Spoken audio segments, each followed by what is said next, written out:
Hello student, I am your Hindi teacher Neetu Negi. आज हम आपकी हिंदी बुक मधुरिमा का सेकंड चैप्टर पढ़ेंगे बच्चों के, जिसका नाम है फिर बोरा आम।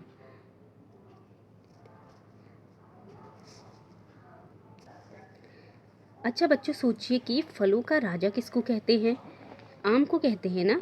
ये तो आप सभी को पता है, क्योंकि बचपन से ही आप लोग आम पर निबंध पढ़ते आ रहे हैं और आप सभी को पोयम पढ़ते आते हैं। बचपन से सब लोगों को मैंगो वाली पोयम भी याद होगी और आम पर निबंध आप लोगों ने पढ़ा हुआ है।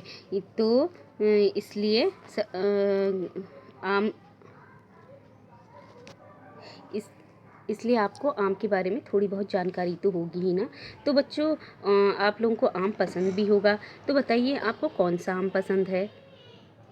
कौन सा आम पसंद है इसलिए कह रही हूँ क्योंकि बहुत ढेर सारे टाइप होते हैं आम के ना, जो कि आप इस चैप्टर में पढ़ेंगे।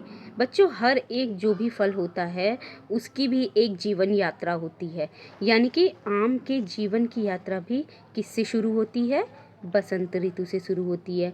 बसंत के मौसम से आम के पेड़ों में बौर लग जाते हैं, यानी कि छोटे छोटे फूल लग जाते हैं।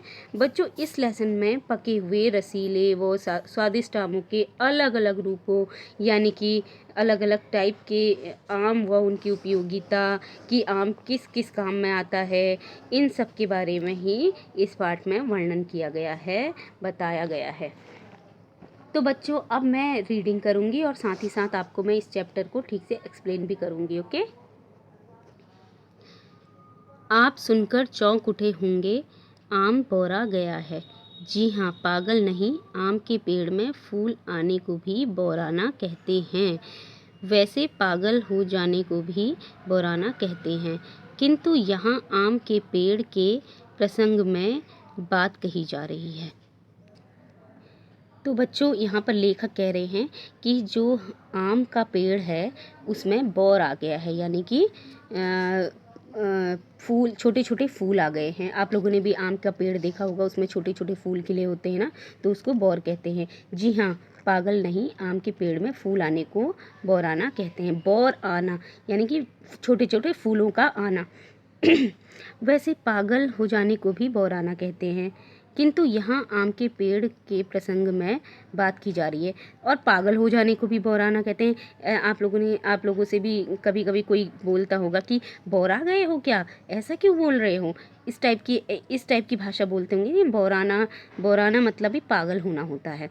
तो ज़्यादातर मैंने बरेली में सुनी है, ये शब्द सुना हुआ है, बौराना शब्द, कि बौरा गए हो, ये हो गया, वो हो गया। इस टाइप के शब्द जो हैं बरेली में भी मैंने सुने हैं। तो बौराना को पागल होना भी होता है। दो अर्थ होते हैं बौराना के।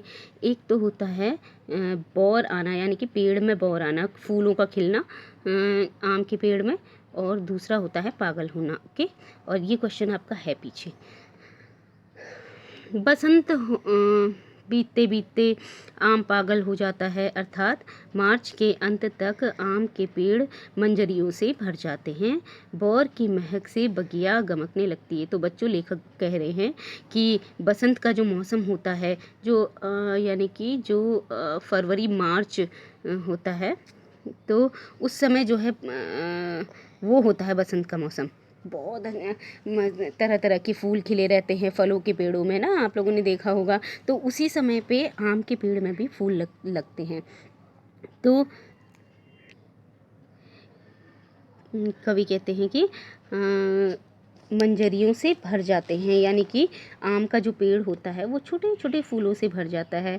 बौर की महक से बगिया गमकने लगती है, यानी कि जो छोटे छोटे फूल होते हैं उसमें से फूलों से खुशबू भी आती है। तो उन फूलों की खुशबू से पूरा बाग जो है, जो आम का बाग होता है, वो महकने लगता है। गमकने का मतलब होता है महकना। ओके? आम में बौर टहनियों के छोर पर लगते हैं। बौर सीधे ऊपर की ओर बढ़ता है। यह हल्के पीले रंग के छोटे छोटे फूलों का गुच्छा होता है। तो बच्चों, जो आम के टहनियों के छोर पर लगते हैं, छोर का मतलब होता है कि आगे की साइड को जो टहनियाँ होती हैं, ऐसे उनमें फूल लगते हैं। टहनियों के आगे की साइड की ओर को, और ऊपर की ओर को बढ़ता रहता है वो बौर। यह हल्के पीले रंग के छोटे छोटे फूलों का गुच्छा होता है। जो आम का बौर होता है, छोटे छोटे फूल होते हैं, वो किस कलर के होते हैं? येलो कलर के होते हैं। पूरा गुच्छा एक बंच जैसा बना होता है।